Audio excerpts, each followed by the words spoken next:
Naintindihan ko naman yun kasi yung problema ng korupsyon, problema natin sa nationwide di ba? So, pag meron talagang honest, sadly, yun pa yung mas nagiging katakataka o parang minsan di ba kapani-paniwala.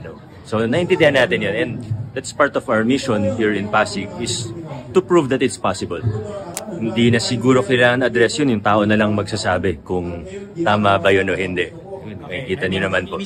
Pwedeng sabihin yun, pero ang totoo, yung panandalian tulong, meron din naman ng lokal na pamahalaan. Medical assistance, financial assistance, yung tulong sa senior citizens.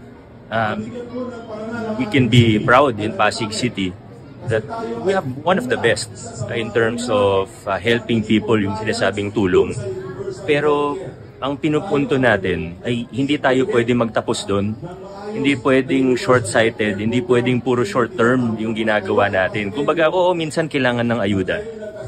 Pandemya, hanggang pagkatapos ng pandemya, again, we can be proud as Pasigueños. We gave the best that we possibly could.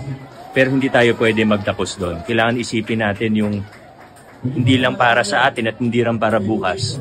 Kailangan isipin natin yung hanggang sa susunod na henerasyon ng mga Pasigueño. Kailangan pag-isipan natin kung ano yung maipamamana natin sa kanilang sistema. At kasama sa pangarap natin para sa lungsod, kasama sa pangarap ko para sa lungsod, ay pagkatapos ng term ko, kasi God willing, this will be my last term. Kailangan pagkatapos ng term ko, mas madali nang maging mabuti at mas mahirap na maging korap. Mas madali nang patakbuhin ng gobyerno, kaya tayo nag-mass regularization and everything. Again, simply put, mas madali na maging mabuti, mas mahirap na maging korap. Only time will tell and the people will be the judge. Wala naman problema. Sa totoo, may nag-invite sa amin. Wala naman pong problema sa akin. So it's a yes for you, sir? If it will increase the level of discourse, then sure, no problem.